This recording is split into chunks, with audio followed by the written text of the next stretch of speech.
my damn damn. Spicy, spicy, spicy, baby. I'm spicy, spicy, spicy, baby. I'm spicy, spicy, spicy, baby. I'm the type that'll spice everything. All right, here we go, man. Yes, sir. I've been waiting for this for the longest to do this. So Keith is the name, but we're known as Spice King. That's right. So let's start from the very beginning, man. Where were you born and where did you grow up? So I am the Spice King. I'm the spiciest man in the world, the Duke of Delicious, the Kaiser curry, the man who invented cooking. I manufacture the world's best tasting spices and plantain chips. You've never experienced flavor like this. What makes it unique is the essential oils and trace minerals that we put in there, so the flavor is multi-dimensional, multi-layered, HD, we give it all. My mission in life is to make your life taste better. And I've been on a whole journey all over the world trying to perfect this. So to answer your question, I grew up in Miami, Carol City, Opelika, those who know. And all of that, what it comes with, which you can understand the locks and the gold and stuff. And, that's just our Florida thing. We like to shine, baby, I love it. So you're born in Miami, where exactly? In Carol City. So you're born in Carol City. Okay. Is that where you grew up? Well, I grew up in Carol City, Opelika, then we moved to Broward County. I went to high school at Charles W. Flanagan High School. Okay. Which is in the Pembroke Pines area, so, we got the whole South Florida on lock. Okay, so where'd you go to school, elementary? So I went to Brentwood Elementary, I went to Rainbow Park, which was a magnet program. It got me in my bag and it opened up my mind as far as being a young kid around 9 and 10 about acting. I used to be obsessed with Michael Jackson. Everybody's talking about Michael Jackson now, but we used to do the dances, do the plays, the makeup. We did all of that stuff in our drama class, and it was really exciting. Okay, and then middle school? Middle school, I went to Walter C. Young in Broward, and then high school, Flanagan. And then you went to Flanagan all 4 years? I did. Okay. Any sports in high school? No, but in high school, I did all of the business programs. So there was a program called IBE, Institute of Business Entrepreneurship. I did FBLA, Future Business Leaders of America. I got involved with the AXO, the NAACP AXO program, which was transformational. Oh my God, we got to talk about that. As a young African-American kid going and competing on a national stage, and they had programs like the sciences, entrepreneurship, dance, art, all of the genres that you can excel in. They provided an opportunity to compete on a national level. And then they had big celebrities coming to, give cash prizes, scholarships. So it really was a motivational factor for me as a young person, and which is why I'm still in business today. Wow. By the way, that's actually pretty rare because you don't hear about that in high school. In high school, entrepreneurship, business, those type of classes and courses, that's not very well known. So was that something that was unique in your high school, or did you hear about that going on in other high schools? They definitely had it in other high schools, but I think that where we go wrong is not advertising it and not giving kids the option and the exposure for it, because I think that we would be like China right now. I mean, I spent time in China, and I seen the little kids playing piano like Mozart at 3 years old, and they know multiple languages. They're doing school and books and math, sciences at a very young age. Right. They're exposed, and also AI and business. So I think that if we made more of a push toward an investment towards our young people, we would be a lot further on. Okay. And you grew up with your parents, both parents? Yeah, so I have my mom, I have my father, I have a sister. Okay. And both parents together? Yes. Are they still together? Still. Okay. And sister, younger sister? Oh, she's younger. Younger. Yeah, a few years younger. She's 3 years? About 3 years younger, but her and I are very different. She has about 3 kids now, and married, and I'm single as a Pringle, and I'm all over the world bouncing around. I love it. So, I love it. And who did you have a closer relationship with growing up? Was it your mom or your dad? That's a good question. Both of them have different values that I could get closer to. I would say both for different reasons. Okay. And who was the one that played the biggest role in your life growing up? Was it mom or dad? Both. Both. But my father, when I was in middle school, said, I ain't giving you no more money. You're going to have to go out there and, create a job for yourself. So he bought me a 3-wheel bike and went to the store and bought me the buckets, the rags, the soaps. And I was encouraged to start a car wash business. So when I was in middle school, in high school, I had all of the kids in my neighborhood washing cars for me. We had a system, a data list, and part of it helped me with the entrepreneurship programs to help me get organized. But I had all the whole neighborhood on lock, on the schedule. Back that time we didn't have internet, but we had the Excel where we can put the phone numbers in and make reservations and calls. So I was always entrepreneurial from there. And then my father and his brother had a business in Opelika called Country Corner, and they would sell like collard greens, smoked meat. And I would also, that's what got me into the foods, because I would bake cakes and sell them. And so pretty soon my baking and cooking took over my car washing, and then I was supplying several restaurants plus that location with bakery items. And we would do like red velvet cakes, German chocolate, apple pies, sweet potato pies, like all kind of stuff like that. And then from there, I thought that food would be my journey, and I started volunteering and working at different restaurants and stuff, catering. So dad was the entrepreneur, or both parents? My dad was yes, they both had regular jobs, but my father and his brother held a separate business. Okay, and where's your dad from? He grew up in Miami. And what are his roots? Some people say entrepreneurship may be hereditary, and that may be, because if I look at it, most of the people in my family are entrepreneurs in some way. In fact, my great-grandfather, which is my father's grandfather, yes, he had a famous restaurant in St. Augustine, Florida. Marilyn Monroe, the Kennedys, Clark Gable, Sinatra would all come to his restaurant. He used to help Al Capone bring in liquor because his house was on the St. Johns River, and he would grow oysters. He would have the parties, like all of the famous parties, and they had the prohibition during that time. So his place was the place where you go in and get alcohol and have a good time. Oh, wow. And there's pictures of him at all the banks in St. Augustine. He has a street named after him, Gene Johnson Road on A1A. And so I had that legacy to light some fire under my ass to get to work. Okay, now was this something that was told to you from an early age, or did you find out later on in life? No, so from earlier on, I knew about my family's restaurant because my grandma would teach us all the recipes. So I was always cooking. And I remember when I was in 3rd grade, I said, Mom, when I'm 10, can I cook the family dinner? So that was an aspirational thing for me to cook like my other family members. Got it. And this is grandma from dad's side? From dad's side. Okay. No. And where are they from? Like, did they originate from the islands? Like, where are they from? So on his side, there's a lot of speculation about the truth of,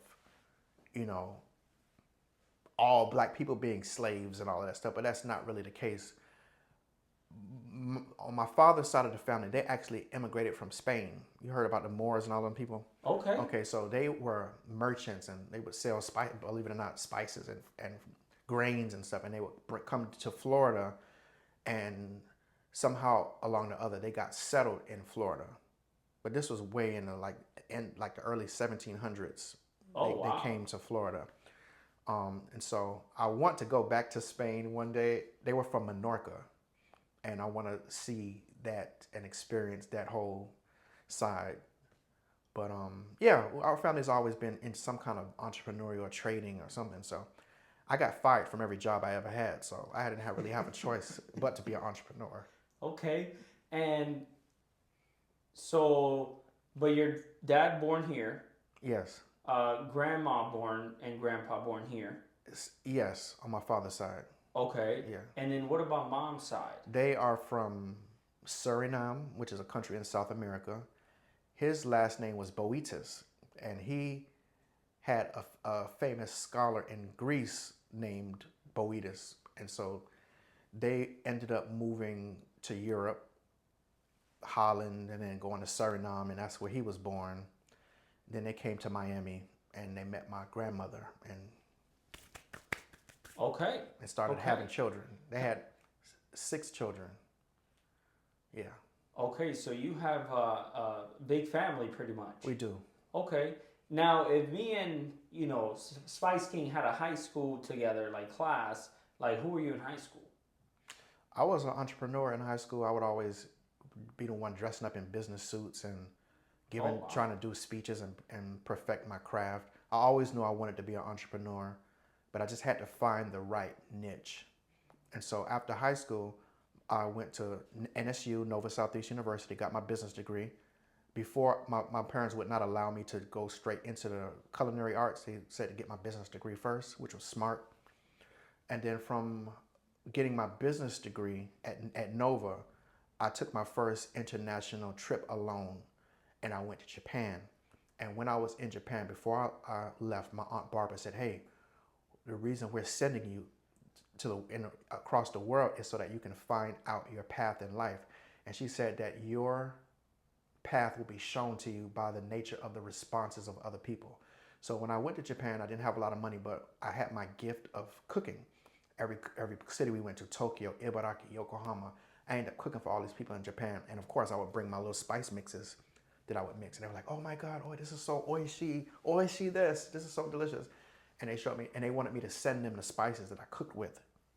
So that gave me an idea to maybe perfect my spice craft even more. And so from that point on, it was my goal to go and live overseas. And my goal at the time was to go back to Japan and open up a food business. But that didn't work out for me. I was offered a job instead of Japan into the United Arab Emirates. And so I took a job in Dubai in education. And the same thing happened where my food craft opened the doors for me. I ended up cooking for the royal family, heads of state. I had dinner party. Alcohol was not legal over there, but I would make, moonshine or whatever at my apartment. And I would have all kind of parties, just like my great-grandfather, I would have all kind of parties and people would come over, and that's what led me to meeting all of the other people was the parties at the house. And before I left, they said, you are the sheikh of this spice. You are the king of spice. I was like, I'm taking that name, Spice King. I'm taking that. So I said, you know what? I was having problems on the job. I told you I got fired from every one of my jobs. I ended up getting fired from that job because I did not get along with the racist people who were managing. And it wasn't the Arabs. It was some of the people from the British countries. And they just didn't like to see a black face in that role. And they had never come across someone like me. And so I got fired and also quit at the same time. And I said, you know what? I'm never working for nobody again. So I called up my friend and said, look, man, I'm going to take this spice thing serious. I was known all over the community for my spices and my food. I would have oxtail parties, all kind of different things over in the UAE. In case you don't know, UAE is like Dubai, Abu Dhabi. I lived in a city called Alain, which was the city that all of the sheikhs are from. Anyway, so I called up my friend Jermaine. I said, listen, when I get back, we're going to start on these cooking videos. And I'm going to sell my spices through the videos and make a career out of that. So the very first video, this was around 2011. The first video I put out, I made my first sale. I was mixing them up in Ziploc bags.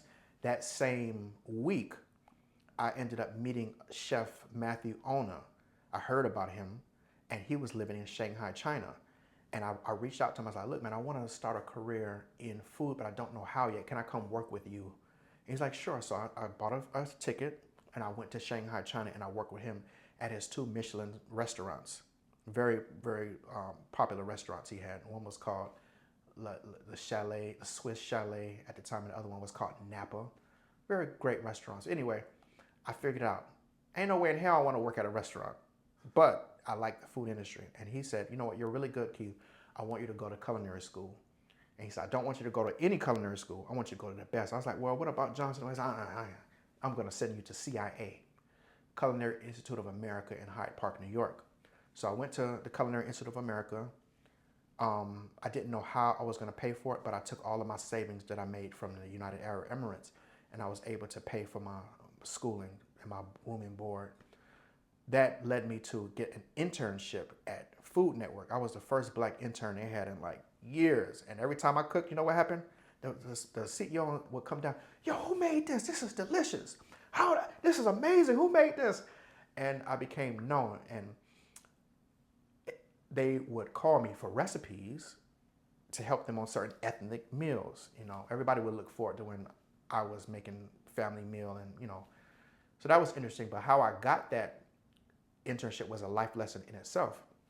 And I'll tell you the backstory of that. So while I was at an NAACP meeting, I met this guy named Mr. Roosevelt. Mr. Roosevelt had over 1,000 KFCs. And at that time, I reached out to him. I said, Mr. Roosevelt, I want to work with food. I just don't know how yet. Can you be my mentor? He was like, sure, I'll help you out. So he gave me his number. I called him once, no answer. I called him twice, no answer. I called him the third time, no answer. And I said, man, you know what? This man is full of shit. He ain't even answering my calls. I was like, I'm done with him. So I kind of brushed my hands over him. So the very next year, I saw him. And I was just going to go the other way. And he's like, Keith, come back. I was like, okay, well, how you doing, Mr. Roosevelt? You know, I was hesitant. He's like, look, fix your face. I want you to know that I got every last one of your calls. But you were not serious. Because if you had been serious, you would have ran up my phone until I had no choice but to pick up your call. You should have been on my nerves so much that just for me to get you to shut up, I would have picked up your call. Wow. So I want you to know I got your call, but let this be a lesson. Be serious. I was like, oh, wow. That was a lesson. And so now I take that same approach. And that's why Spice King was in over 5,000 stores, about to be 10,000 stores. And we have a leading brand in retail because of that persistence and never giving up. Keep knocking. Wow. So, yeah. So there's been a lot. How old are you during this time? Like, you go to Nova, right? Yeah, when you graduate college, you about what, 25, 24, 25? Yeah, I graduated at 25. Yeah, I was about 25. that. So 24, 25. Yeah. Okay. And then you go over to Japan? Japan was the first place, yes. Okay, you're what, 25, 26 years old? Mm-hmm. And you stayed overseas for how many years? So I was only in Japan for about, I want to say a few months. Okay. I came back to America trying to figure out my path. Okay. So first I got a few jobs and I was like, man, forget this. Then I started experimenting with like network marketing. Like one of the products was Mona V. Mona V taught me a lot of lessons because you had to get up on the stage and talk about your experience and hype up the crowd and get people excited. And you had to build a downline of people, you know. So this was something new to me, but it was a great training. And you got to do presentations in front of people and have the pamphlets and like the brochures and stuff. And all of that was new to me at the time. So that's what you first did when you came back to America? Yeah, I got involved with the network marketing. Okay, very interesting. Selling juice. Wow, I didn't know that. Selling I didn't juice know that. at You never Mona told V. me that. Yeah, well. Yeah, you never told me you were in network marketing. I was in that. That taught me a lot. That's insane. How long did you do that for? Probably 2 years. 2 years? Yeah, I was one of the top. You did network marketing for 2 years? Yeah, I was one of the top salespeople with that product. I would go to the grocery stores. I had a big downline. But, you know, a lot of those companies, they ended up falling through and your downlines fall up. So it was not a sustainable source of business. And what that taught me was I need to own my own business. In those industries, they sell you the dream of being an entrepreneur. You have a fake website. You have fake business cards. You have a product that you don't have control over. You don't set the pricing. You don't set the marketing. You're working for somebody else still. So I flipped that. I was like, okay, I'm going to take all of that game, but this time I'm going to do my own damn products. Okay. You know, I'm going to control the pricing. I'm going to control my distribution, my downline, all of that stuff. And then I went to go, and my mom worked in education. So she was like, look, you got to get a job. Because I was still trying to do business, and I was okay with the struggle. But I had bills I had to pay for, so I had to get a job. So I ended up teaching high school. First, I was teaching the Spanish language as a substitute teacher. I got my substitute teacher certification, and I started teaching some business stuff, but mostly Latin language. And si yo hablo español también, you know. But that I got fired from that job too because the kids was bringing me McDonald's fish sandwiches and, you know, bringing me sodas and stuff. And it's like, look, kid, you too friendly with these kids. You got to go. Everybody would come and sneak in my class because I would show Scarface movies and, you know, stuff like that. And I would play for them like Nat King Cole, and I would sing songs for them. Wow. I mean, I did teach too. Yeah. But I also made it fun, and it caused jealousy with the other teachers. Wow.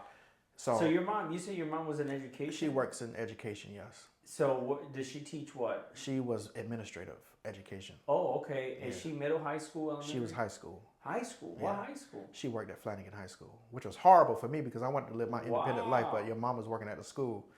And so, there's Very certain things you just interesting. can't do. That was a whole thing. But anyway, Okay.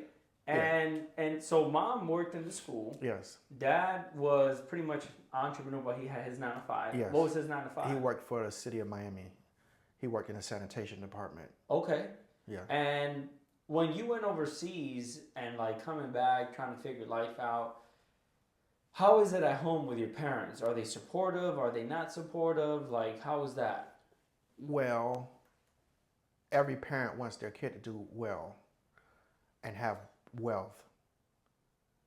And they were not happy that I was struggling with the businesses. Like, you need to get a job because you ain't really making. When are you gonna make some real money? When are you gonna get a job? But I always knew that I had on my vision board. Look, I'm moving into my beach house by this day, which happened. I was gonna have this type of money, which happened. I want to be in these different places. My project's gonna be in these stores, which all happened. And once they saw it, then they understood. But nobody's gonna see your vision because it was given to you. And so you got to demonstrate it in a physical form for them to be receptive. Right. But So when you get into entrepreneurship, we all obviously go through our struggles, very much our so. obstacles. It's part of entrepreneurship. I always say this way: it's like a boxer going in the ring. You're gonna get hit. Yeah. Makes sense. I don't think there's ever been a boxer that goes into the ring and has never ever been touched. Like, that is impossible. That's a great analogy. So as entrepreneurs, you go in the ring, you get hit. What was that first punch? When did that happen? So that happened recently. It was such, and nobody understands this struggle, but it was such a struggle going from nothing to something, where I'm literally starting from zero, from my first YouTube video, telling a story, learning the art of persuasive sales in video. Because when you watch a cooking video, you can't see what the seasonings taste like. You have to go off of the excitement and persona of the person. And so I had to learn that. I also had to learn the chemistry and artistry of crafting products. I had to learn manufacturing. I had to learn the sanitation laws. I had to learn distribution. I had to learn the corporate language of sales to retail buyers. And then I had to learn through much difficulty how the business works. So to answer your question, my biggest blow knocked me all the way down.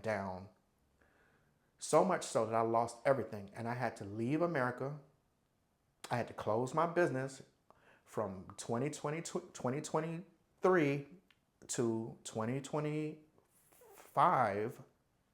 I had to shut all the way down and start completely over. Even though I was in Walmart, Kroger, Food Lion, Jewel-Osco, Big Y, Stop and Shop. I was in all these stores, which was a big feat for a small black company. But what took me down was the distribution people. So they would order, I think one time they gave me a huge order. This was my largest single order at a time. It was like a $600,000 order. And they kept most of that inventory in a warehouse, but just kept ordering new products. And if I had known more, I would have kept more of a touch on how the product was moving in the warehouse versus in stores. Even though we were a bestseller, when that product expired, getting close to expiring, I was still responsible for all of it, and they hit me with those chargebacks. That means that no matter how much inventory you send in, they're gonna not pay you to get rid of the debt that they created. And it ends up being the inventory that you sent in, plus the money they paid you, plus fees. And I was in a big hole. I went completely out of business. So I had to face people that were telling me, yo man, you just go on and gonna get you a job. Nigga, you ain't special. Go and get a job like everybody else. Hey, you tried it. And it didn't work out so well. Okay, you tried it. Go ahead and try something new. And I'm like, hell no. People still buy my products. People love my products. I'm not giving up like that. I'm not gonna let these people have an upper hand. So how can I win? So I left America and I moved to Thailand. And I cut the cost to be the boss. I moved to a place I moved from my dream life for me at the time, which was living on the beach, having a car I wanted, doing my vacation, doing all of that stuff, having a good old time. I really made some great industry, hired a lot of people. We did all kind of music videos for the spices. In fact, I may be the only spice company that's doing music videos with the products. You'll see some of that stuff later. But anyway, I think you are. I moved to Thailand, cut the cost to be the boss, didn't know a soul. I had to get on the phones and dial, email. And it just so happened I was at the coffee shop and I had to have the coffee attendant translate Thai for me to finally get an appointment. And I ended up finding a company that was willing to work with me. But I didn't know where I was going to move, nothing. I hit the ground running. And it was a really challenging yet rewarding time, because it showed me that no matter where you go in the world, you're there. And so people are going to love you. People are going to accept you. You give good vibes, you're going to get great vibes back. Yeah. And then there's God, and he never lets you down. As long as you don't quit, that ain't it. You got more. So never quit. I would always tell myself, we too lit to quit, and it's going to work out. And it did. And so when I came back, I didn't know how it was going to work out, but it ended up doing. I got invited on Amazon's Buy It Now TV show. We rocked it. I won the episode, and it gave me a $25,000. Is it 20? Either a $20,000 or $25,000 check. I can't remember. But I used that money to fund my first shipment of products here, So which was the new spices. Let's actually go back, because this is very interesting. Because as I'm hearing this is around the time where we met. Yes, that is the exact time. We met in October of 2023. And shit was hitting the fan for me, but you would never know it. You would never know it. And, it was you want to hear this? Yes. Same shit for me. Really? Oh yeah. I didn't know that. I told you my first year in the business. I remember you told me. I made $18,000. You told me that. Right? Mm-hmm. And the following year, I made $34,000. So during that time, I'm like, you met me when I was still living at my parents'. I remember. Right? And then 2024 is when I moved out. But guess what? Bills were now at $7,000. Yeah. And shit wasn't moving the way you would want to. Correct. Right? So this is important, because I remember when we first met, the aura, the energy that you gave off, and like how you conducted yourself was nothing of what you were going through. Not at all. So it's very important for me to ask this question in regards to, how did you balance that when the world is coming down, when shit's hitting the fan, when things are not going your way, when you're out of business? How were you able to manage that energy, enthusiasm, optimism? The future is bright. Something great is about to happen. Like, how are you able to do that? Remember when I said that God gives you the vision, and it's not for anybody else to see but you? So I've learned in my life to trust that voice and trust those visuals. And the life that God has shown me for me is way up. You hear me? Like way up. I'm talking just way up. Forget about the material things, but way up in every way. Energetically, health-wise, physically, and all the other stuff too. And so I knew that was to be true for me. And I would be a fool to allow other people's actions to stop me. I'm too lit to quit. You too lit to quit, and it ain't gonna happen. It's only over when you say it's over, and it ain't over. So I dug down deep. I knew all the knowledge I had before was still within me. All the gifts God gave me was still within me, And I would think of myself I would think of my situation like high tide and low tide, and you're in a boat. You have to ride it all. If you're riding all the way up and it's good, guess what? There's an opposite of that too, and it's all the way down. You better stay your ass in that boat. Because if you get out, you're going to drown. And I ain't no drowning over here. So to answer your question, I knew what it was to be for me. And I knew by hook or crook, it was going to happen. So I knew that I just need my manufacturers in America stopped working with me. The distribution companies were refusing to pay me. But yet I had a huge demand for my products. So I was like, well, let me just reboot and start over. So I said, well, this is what I'm going to do. I'm going to go over there and I'm going to reemerge bigger and better. So I trashed all of my former formulas for my products and went to work making something that was so great it could be undeniable. I'm talking about you could put my spices in hot water and it'll taste like a meal. It's that intricate, that delicious. And I also thought about, well, what else can I bring to the table that would be hot, that would be an instant impulse buy? And I remembered what happened when I made plantain chips for the Sandals Beach Resorts. I sprinkled my lemon pepper seasoning on some freshly fried plantain chips. And I was like, yo, can you package this, bottle this? I was like, yeah. And that gave birth to the new plantain chips here. Yes, sir. Which you can see. Show us what you got. You got oxtail flavor. Ooh. Garlic truffle butter. Spicy lemon pepper parmesan. Jamaican curry chicken. And last but not least, Jamaican jerk ranch. Let's go. Had I not gone to Thailand, I would have never thought to make garlic truffle butter, because truffle is like an epitome of wealth in Asia. And I was like, well, I'm going to make a luxury plantain chip, you know. And these are a hit. They're already sold out at every location that we've put them in. And Walmart, oh, let me tell you. So as long as you don't give up, there's a way up. And so I did not know that this would happen, but I knew it was going to happen. One night I came home and I had just finished praying. I do all my prayers late at night on the personal walks. And I said, God, you're going to have to give me some distribution, because online is good, but you got to also have distribution where people can do impulse buys. And so I saw this advertisement for Walmart Open Call. Walmart was looking for entrepreneurs in America that could become vendors. And so I applied. Whether they chose me or not, I was still going to show up. And I still bought my ticket before I knew I was accepted. A day before the event, they said I was accepted, but I had already knew I was going to be accepted. And I went there and I rocked it, and it gave me a blue pass that gave me access to go to the national Walmart event and actually meet the buyers. So I went there and I took all of the money that I had to get there now. But I got there and I got 2 golden passes, one for the chips and also one for the spices. So now that instantly puts me back as a national brand. So I fell down, but I got my ass back up. You hear me? And not only that, I took all of the other money that I had. Now, y'all know I used to have a lot of gold. I sold some of my gold, and I was able to buy, I was able to reinvest that into my company, which was gold is money. I love gold.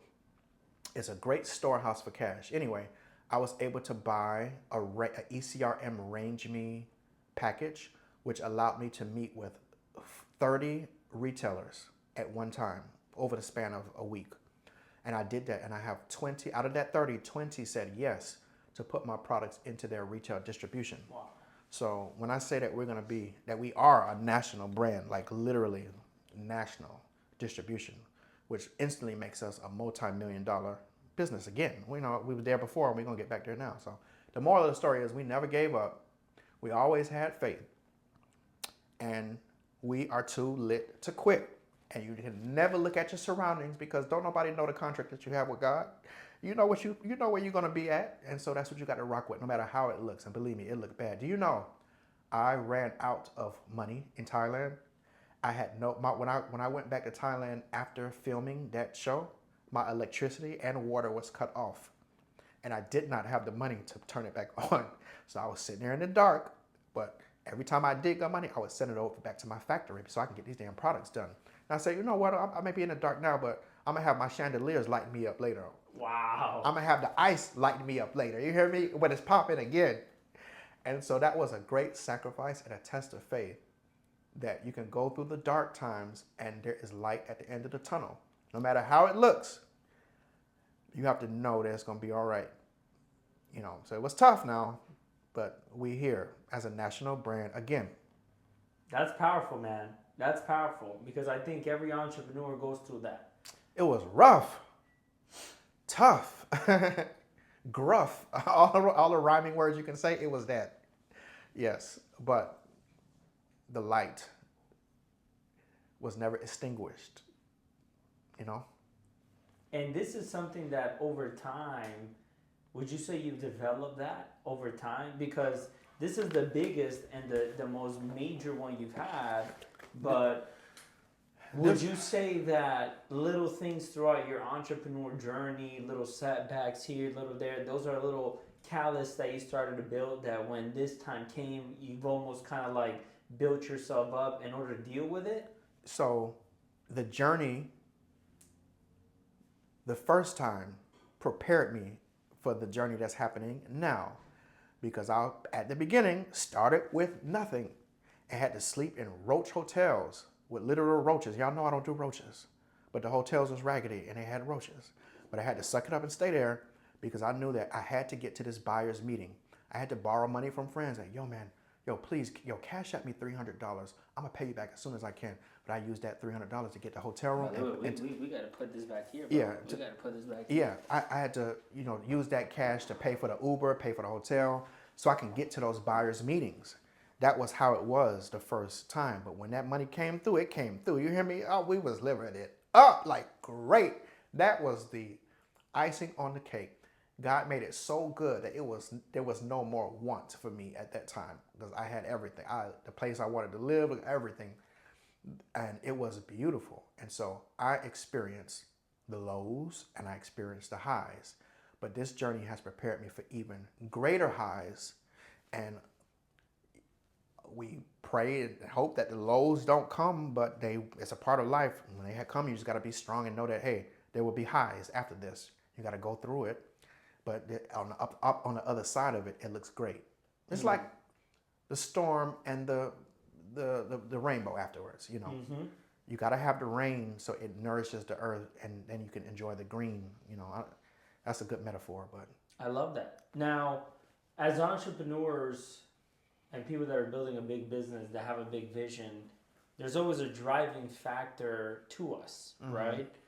It is either it's a point to prove. Yeah. It's either someone believes in us, and we've spoken about this before about an enemy. Do you have that driving force behind what you want to accomplish? Is it somebody that believes in you and you want to prove them right? Is it someone that doesn't believe in you and you want to prove them wrong? Or was it somebody that didn't support you in the beginning that now you use that to fuel yourself to get to where you want to get to? That's a loaded question. There are several factors that keep me motivated. When I was younger, I was always picked on and I literally had to fight every day because I was in the drama program and people thought I was this or that, or, I never really fit in. And so I always had to build up my inner strength to fight against that and be better, let my work speak for me. And all throughout life, I've had situations like that where there were people that would be like, oh, you're not this, you're not that, or you think you're this and that, and you ain't gonna have that because who you think you are and all this kind of stuff. Why don't you get a regular job like everybody? Just stuff like that. And then sometimes when you grow up and you don't have all of the wealth things, you think yourself lower because you don't have the nice things. And so you strive to get those nice things so you can feel validated.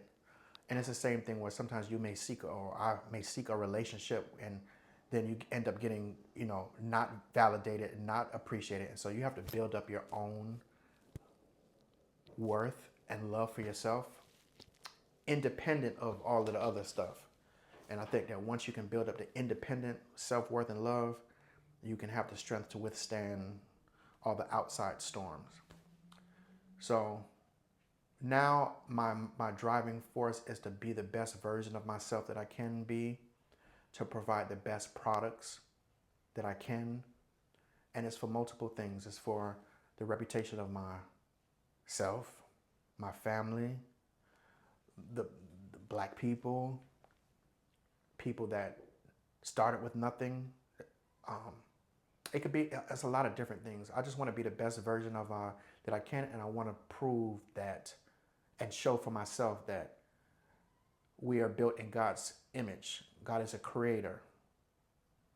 He's successful. He's abundant.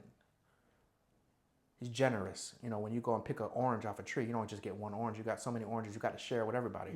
So I want to be that way and be the manifestation of those things. All the great joy, beauty, kindness, peace, sharing, giving. And then I hope that when people see our products, taste our products, hear our music videos, our little spice jingles, whatever, they get inspired, and now they can be the best version and use the God within them. So that is what inspires me to be the best. I love that. For me, not compared to anybody else, but I know what I need to be, and that's what I'm striving for. I love that. That's powerful.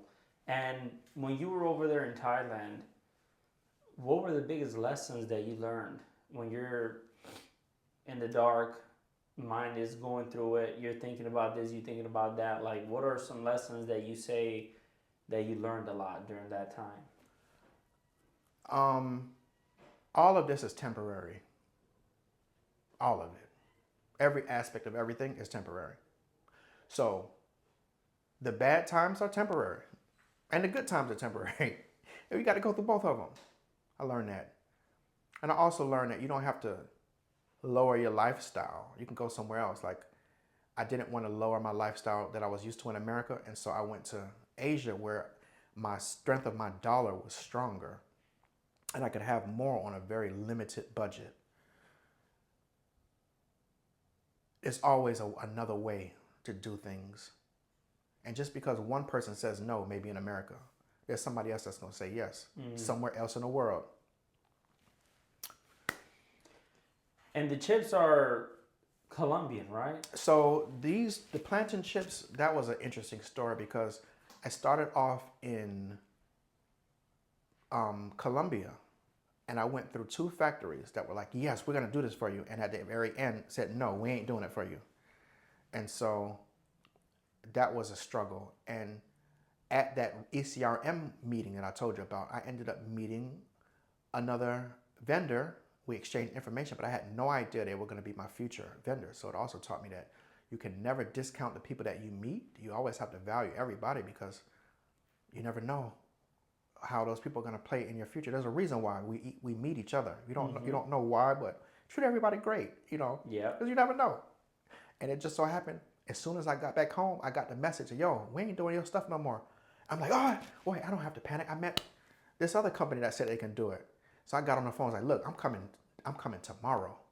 Can y'all meet with me? And yes, and I flew the next day to make sure I could happen, And look, we got it. And we about to be in Walmart, y'all. Walmart. That's a big deal. No, I don't think you understand. That is the store. That is the #1 retail chain in the world, Walmart. And guess who's in there? Spice King. What does that make me? A #1 brand. Let's go. Let's go. Let's go. So, with your brand, the seasonings, the chips, the music videos, the music, it's sick, by the way. Like, thank you. Low key, bro. Like, I'm your biggest fan. We're Thanks, your man. biggest fan. We're back here rooting for so Thanks. much abundance and success for you. But what do the next 10, 20 years look like for you, man? Listen, we're going to keep that thing extra spicy. You hear me? Like, we spice that thing all the way up. And not just in America, but globally. Like, we're building a $1 billion brand globally. The world is big. And everybody needs flavor. And that's what we're going to do. We're going to make the world taste better. I love that. I love that. And how do your parents feel about your journey now? Again, they want to see. Again, they want to see where them dollars at. Okay. And as every entrepreneur knows and experiences, every dime that you get has to be reinvested. And you can never be comfortable. From this last experience, I've learned it ain't no such thing as you done made it. Because there's always somebody right behind you that wants your spot. And there's always going to be something that happens that may throw you off kilter a little. So you always have to be in the game, hands in, head in, mind, body, soul, all the way in. And you have to find ways of staying motivated, excited about your product so that others can be. So that is the lesson. The next 10 years just looks like us growing on a global scale, hiring great people, and building great teams. So how does your business operate? Like, what are the factors of running your business? There are many factors. You have the #1 part of your business is marketing. Okay. #1. You can have the best product in the world, but don't nobody know about it, you ain't got nothing. You got to have good marketing. People have to like you. You have to stand out. You have to be vibrant. And then you have to have a bomb product, the best product. Then you have to have a way to manufacture the product at scale, at quality standards, repetitively. Then you have to have your distribution. How is it going to get to you from your manufacturer to the retail locations? Then finally, you have to have the retail locations. So you're working backwards and forwards. So the most important part of all of that is your marketing and then the sales. Because you can have all this, but if you ain't got no distribution for it and no sales, you ain't gonna make no money. Right. So your marketing and then your distribution points. And are you a one-man? Oh, and then you have to have your operations within your group. You have to have your people that are watching over your books, watching over every invoice, because they will try to rob you, and they will, and they do. You have to find a way around that. And you always have to have somebody to make sure that they're putting in those bottles what you have contracted them to do. You can never be comfortable. You always have to check. Would you say it's 51% optimism, 49% paranoia? I am learning about the paranoia side because I'm an optimist, and there's a error in that in only seeing the good. You have to look at the opposite side of that, and you have to look at what could be in a negative way and move against it prematurely. And are you a one-man show, or do you have like a whole team and operation that helps you run the business? My whole team is outsourced. So every group is a separate entity. Every group that I hire is all a separate entity working for the benefit of the Spice King Corporation at this point. Okay. And what are some exciting projects that you have coming up? Well, one, Walmart. That is the project. That is the largest project in the world, retail-wise. That is everybody's dream. And guess who got it? The Spice King, baby. In addition to that, there are several other retailers that are reviewing our products right now. Ahold, Stop and Shop, Giant Foods. We've been pitching to different airlines, the school boards and systems that put all of the chips in the different vending machines across the school areas in Florida, and then other states as well. There's the whole convenience sector. It's like 7-Eleven and gas stations. There's a lot, man. There's a lot of moving business prospects.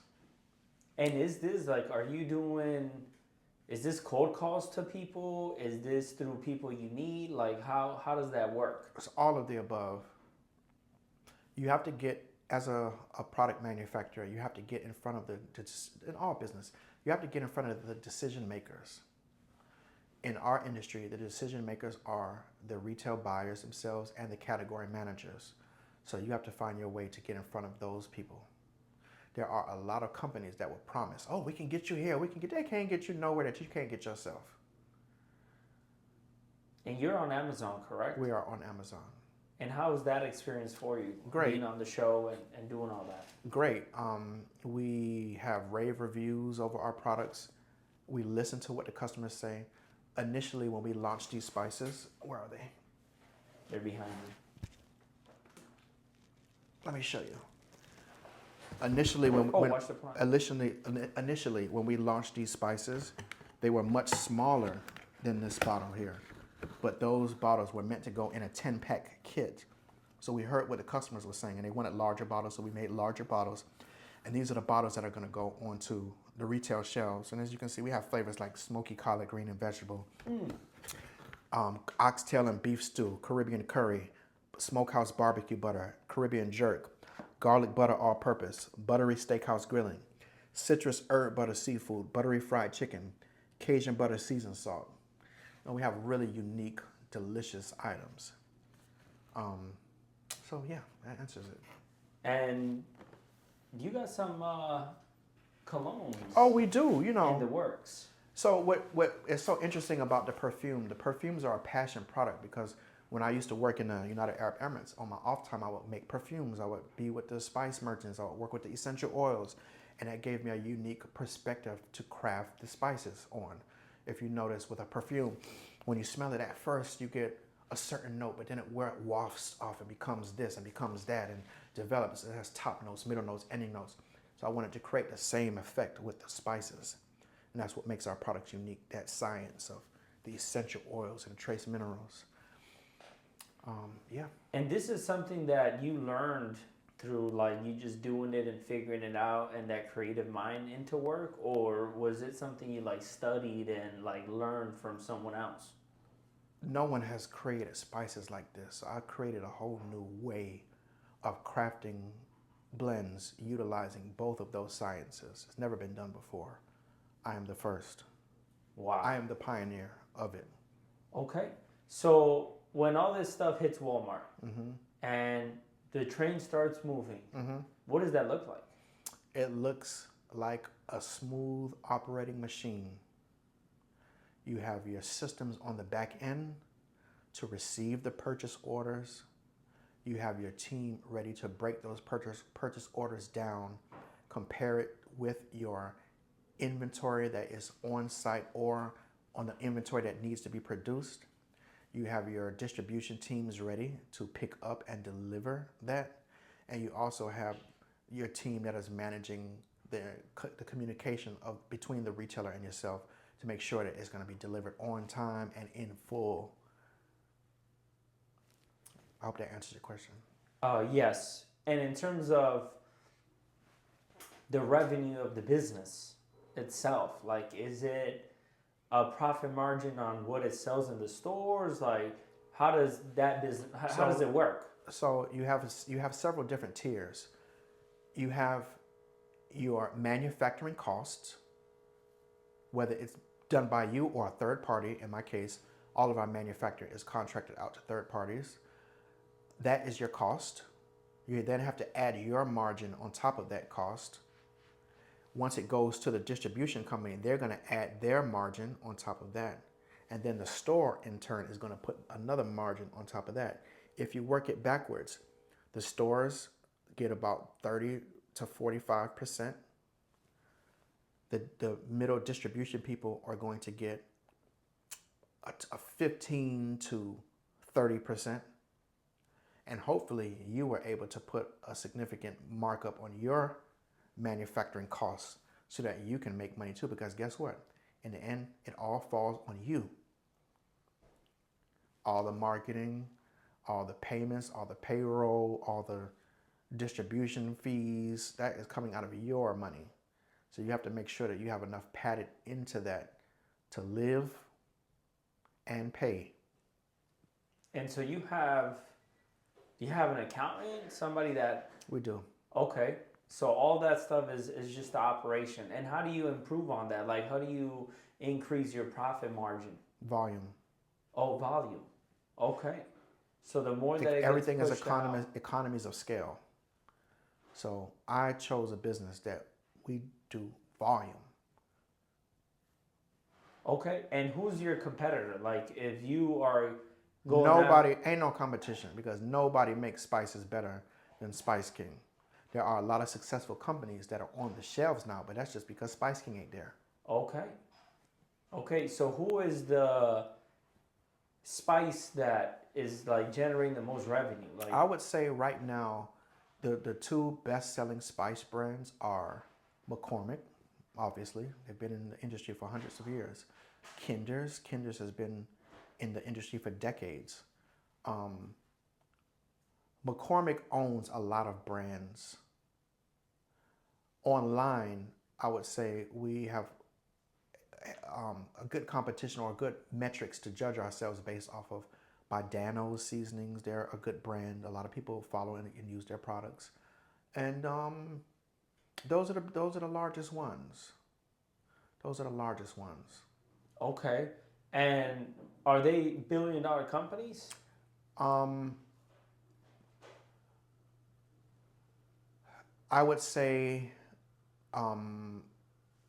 tens of millions or hundreds of millions.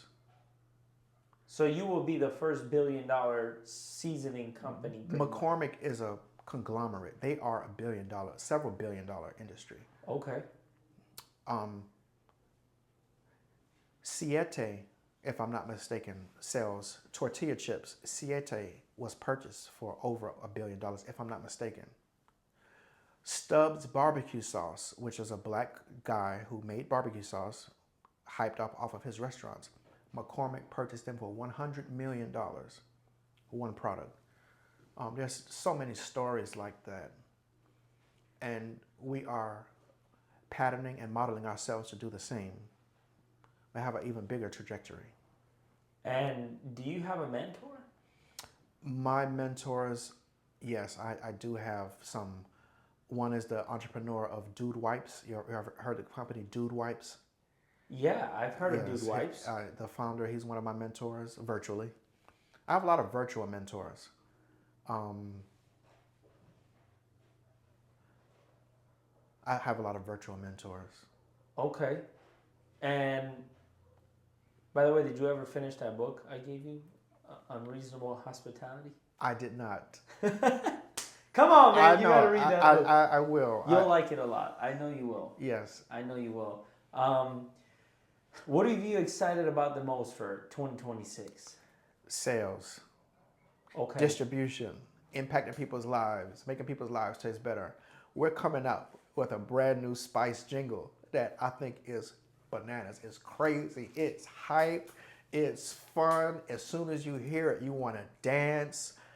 And I think that it will be something that the world can resonate with and spice it up, with our products and in life. So I love the creative aspect of our business, the marketing, the product creation, the distribution points. All that is so much fun for me. Okay. Last question, and we'll take it home. We're gonna have many parts of this. I think this was the introduction.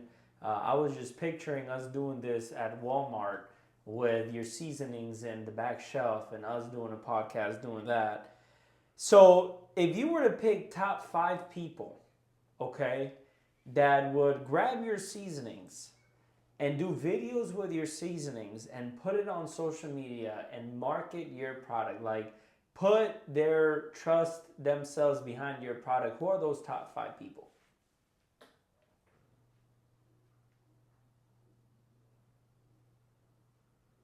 Influencers or just, yeah, like anybody that would help you drive your sales by that branding. Like, Raising Cane's, how the guy has like Post Malone and he's had brand ambassadors. Brand ambassadors, but people that do it because they genuinely like the product, love the product, use the product, not necessarily like we went and we paid them to do it. Like they said, hey, I want to meet the Spice King. I love his spices. I picked them up at Walmart. I freaking love it. And I am freaking, Snoop Dogg. And I want to do a video for this guy. And I want to promote it. And I want to help his business. If there were 5 people that you would get a call from, who are those 5 people? Oprah. I love Oprah. Okay. Beyonce's mom. Beyonce's mom? I don't even know who Beyonce's mom is. Yeah, Beyonce's mom. Hold on. Why Beyonce's mom? Because she created Beyonce. Okay.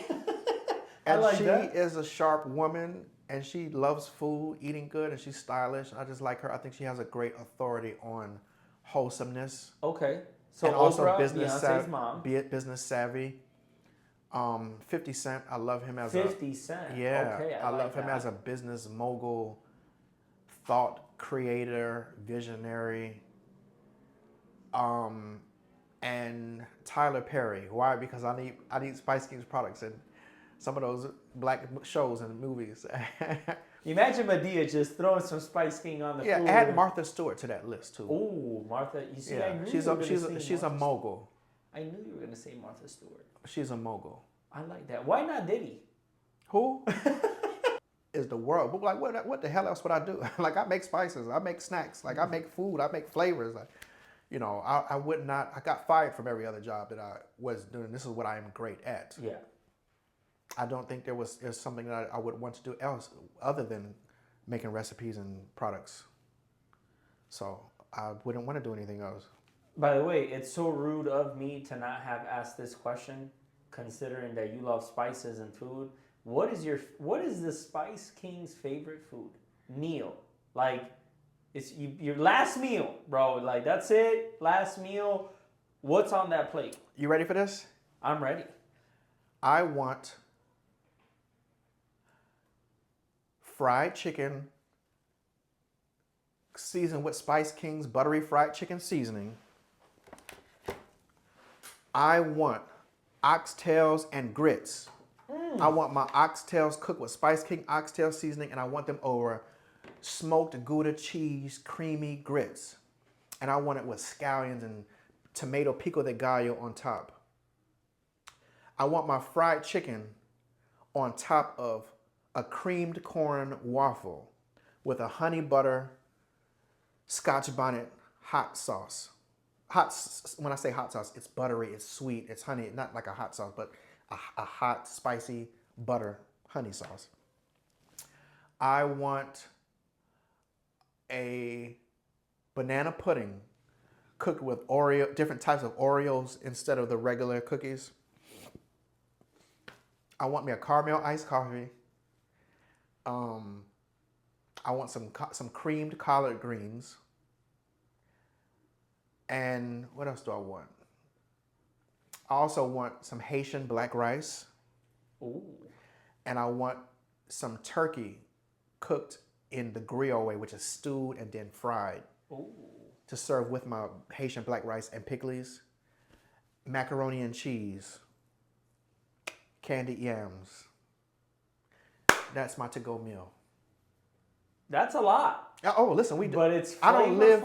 Listen, this is another gem. I don't live in the or. I do the and. I do this and that. Ooh. So give it all to me. I love it. You know. I appreciate you. You have Yes. no idea. You have been an inspiration to me. You don't even know that. Wow, thank you. You've been an inspiration. I was excited to do this because we haven't gotten vulnerable and open about some of our journeys. And the fact that you went through what you were going through, and that was the time we met, and me seeing you that way, gives me a lot of confidence in you. It gives me a lot of confidence in your brand. I am excited. I'm fired up for you. Thank you. I think the world deserves that. It deserves the chips, the seasonings. It deserves more flavor. It deserves the personality behind the flavor, because that's what makes it even more unique.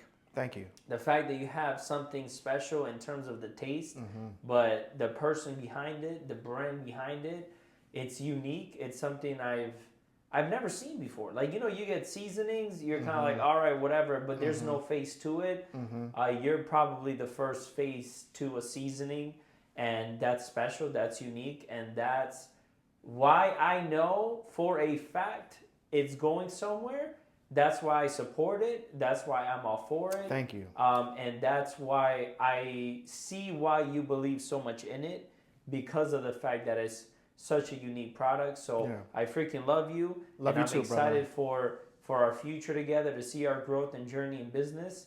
And I appreciate you. Listen, we too lit to quit. You too lit to And as quit. long as you can look up, you can get up. Let's go. Let's go. My man.